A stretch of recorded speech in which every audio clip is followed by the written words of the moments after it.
Hey everyone. The story of Adam and Eve is one of the most popularly known in the Bible, founding the basis for creationism. What's more, the tale introduces the concept of original sin. While some see it as a metaphor, similar to many stories in the Bible, others view the Genesis account as a literal event. Today, let's know some of the facts about Adam and Eve that just might be surprising. Let's start the video, but before that, please don't forget to subscribe to the channel and like this video. There is more than just one story of Adam and Eve. The Adam and Eve story is not quite a Bible original. Other similar creation stories can be found in other cultures and religions.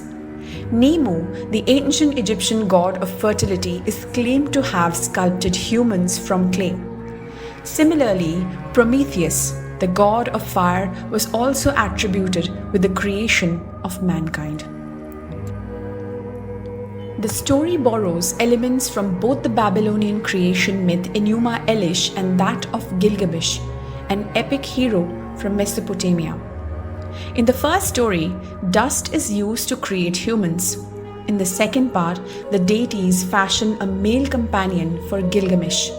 The hero at some point loses immortality after falling for a snake's trick. Then, a woman barges in and disrupts the peaceful existence of these men. Adam had a previous wife named Lilith, who was expelled from the Garden of Eden for defying her husband. Lilith, a prominent figure in Judaic mythology, then became a demon. It was only then that Eve was made from one of Adam's bones. However, the translation becomes challenging at this point. Most of us believed it was a rib, or at least that is how it was translated from Hebrew. The term used in the original text is Silla. Although it is commonly translated as rib in the context of Eve's creation, it actually denotes the side or limbs lateral to the vertical axis of an erect human body. Therefore, it is possible that Eve could have been formed from any of Adam's bones on the side region of his body. Some theorists point to Adam's baculum as a source. The theory is that, unlike many other mammals, humans don't have a baculum, so Eve would have been made from it. As a consequence, the following generations were born without one. Was it the devil who tempted Eve? In the beginning, early Jewish theology did not include Satan as a prominent figure. Therefore, the original story in Genesis was unrelated to the devil. However, it is possible that the serpent was later associated with this interpretation. In the Islamic faith, there are some notable distinctions. Allah formed Adam and commanded the angels to revere him, but Iblis, who is also known as Satan, chose not to comply. As a result, the Quran specifies that the serpent is indeed the embodiment of evil. The forbidden fruit in the Bible is not explicitly identified as an apple, contrary to popular belief. The Hebrew term peri encompasses multiple possibilities, including figs, grapes, and even wheat, leaving room for interpretation.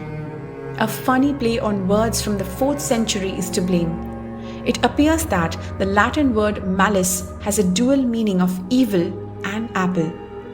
Scholar Jerome, responsible for translating the Bible into Latin, used this word to describe the fruit from the tree of knowledge. In his book, Paradise Lost, John Milton, a poet from the 17th century, referred to the forbidden fruit as an apple twice, thereby solidifying this notion. I will make your pains in the childbearing very severe. With painful labor, you will give birth to children.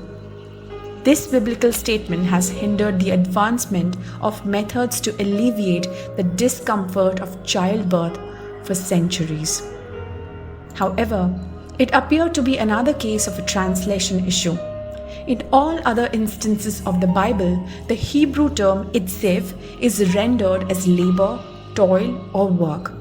However, when it pertains to childbirth, it is interpreted as pain, sorrow, anguish, or pang. As mentioned, Adam and Eve's story is also present in the Quran. However, there is a notable distinction. Both are enticed to consume from the tree. Additionally, Islam does not recognize the concept of original sin. So, they both eat from the tree and paid for their sin, not making all of humanity pay for it for eternity. After being expelled from the paradise, they spent 200 years apart. However, they were able to find each other again and became parents to two sons, Qabil and Habil. This is very similar to the tale of Cain and Abel. One of the siblings tragically kills the other. Adam and Eve had many more children, with Eve birthing 20 sets of twins. This idea dates back to 1655 and says that there were people on earth before Adam and Eve. According to the theory, not all individuals on earth were believed to be Adam and Eve's descendants. Consequently, those who were not considered descendants were considered less significant and conveniently less white, leading to the rationale that justified slavery for many. The location of the Garden of Eden has long been a mystery, prompting curiosity throughout history. The search for its whereabouts continues with biblical hints guiding our exploration. It's mentioned that a river flowed out of Eden to water the garden, and there it divided and became 4 rivers. These rivers are named as Pishon, Gihon, Hiddekel, which is the Tigris, and Pirath, which is the Euphrates.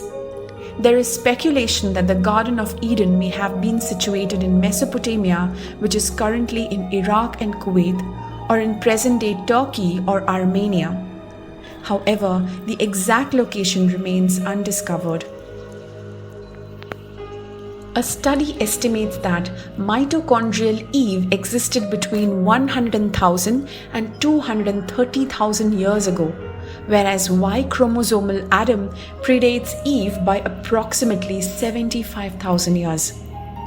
It is important to note that these ancestors neither mated nor were the initial humans on Earth.